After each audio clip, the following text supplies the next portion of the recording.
Hi, everyone, and welcome into this latest edition of the Michigan State Spartans Insider Podcast. I'm your beat reporter for Michigan State Spartans on SI, Aidan Champion. We are so close to football season, almost here at fall camp, at least, is almost here. And I know that fans are getting antsy.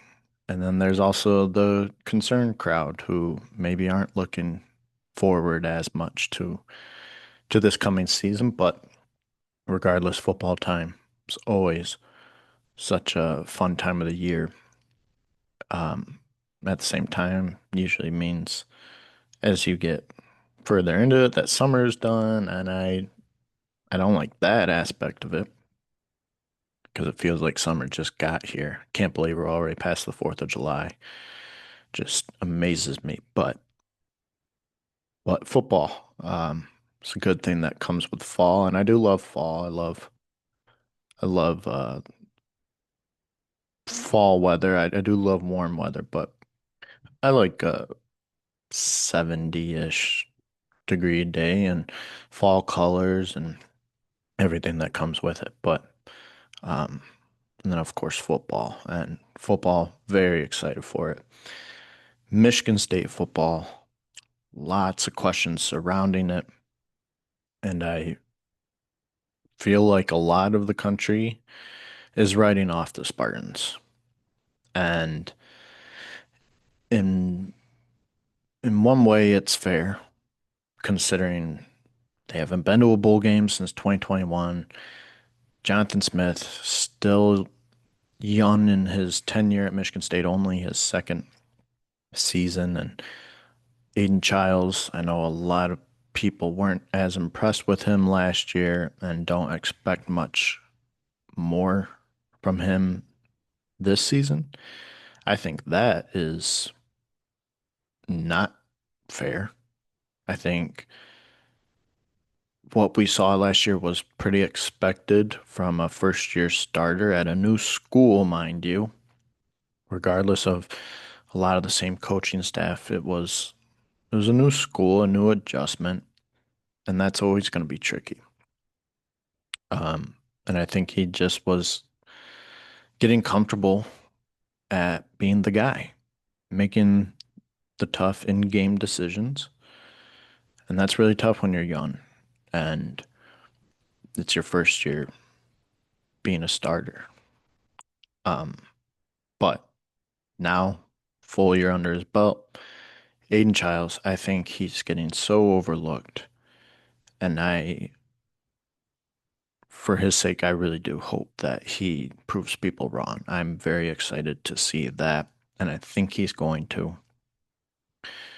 I think with the team as a whole, with people writing them off, one, it's easy to do when you consider the Big Ten, and it's arguably the best conference in college football. And Michigan State, I mean, no one's expecting them to be a 10-win team. I'm not. I don't think they'll necessarily come close to that, but I don't think it's reasonable to be saying that this team isn't going to make a bowl game. Or, I've gone back and forth. Where I'm at now, I'd probably say 7 wins. Um, but I think the outside world, I don't think people are really looking at who they brought in, particularly the receiving room, because that's going to be a huge reason Aiden takes the next step. Is he's got a ton of great receivers now. Still has Nick Marsh, still has Jack Felling, two guys who are also expected to take a leap, especially Nick Marsh. I mean, this is a guy who can be one of the best wide receivers in the Big Ten. Don't think he's getting his flowers, getting talked about enough. I think people kind of forget, non-Michigan State fans forget just how great he was at times last year. And his and Aiden's connection was truly something, and I think that's only going to get better. And then Aiden Childs specifically, just his game alone we've talked about this. This is the coaching staff has worked with him. They know, and he knows what he did wrong last year, and they've worked to tweak all that. I think you're going to see a better Aiden Childs, and there's reason to think so. I mean, he improved down the stretch last year. He did, but I really think you're going to have a true dual threat quarterback with him, a guy who can hurt you on the ground as well. He's already got a great arm. Now, I was going to jump to defense, but one last thing about offense. I think your offensive line is better, so he's going to get protection there. I'm still iffy about the run game, but you've got options there. You can, regardless of who's your number one running back, you've got options. You've got, a number of guys you can work in there, which is can be very beneficial. And then defensively, I think there's more questions there. I don't think you really made any glaringly impressive moves. I say glaringly, I think there were some strong moves, but nothing that makes you say, oh, this defense is going to be a ton better. Two things I've been saying all off season is the secondary needs to be healthy because that severely hurt them last year. And you got to get to the quarterback. They've brought in some edge rushers to replenish that area of the field. I think your defensive line is going to be better as a whole, your interior as well. You've got some veteran linebackers, a lot of veterans on the defense as a whole, and that's big. I'm high on Joshua Eaton in the secondary. I know a lot of other people are as well, but I think you've got a lot of depth at just about every position, and that's key too. That's huge. So that's something I don't think people are necessarily looking at. And I don't think a lot of the experts are really looking too closely at Michigan State. They're looking at who they lost. They're looking at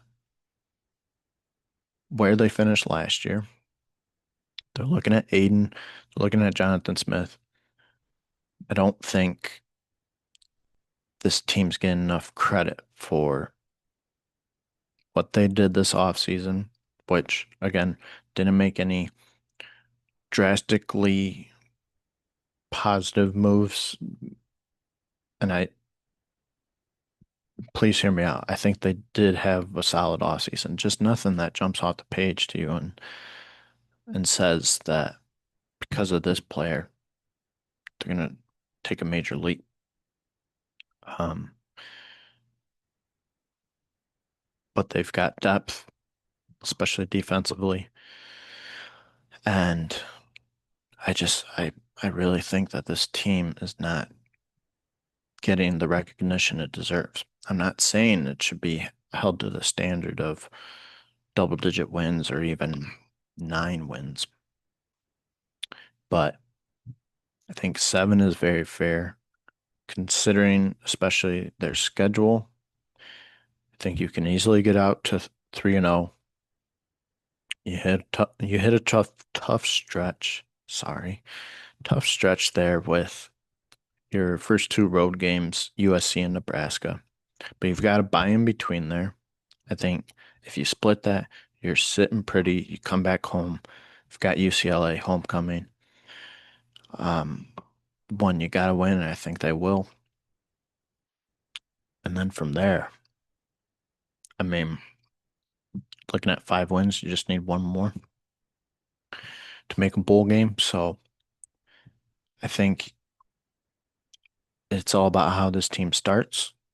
Last year started well, but obviously fell off.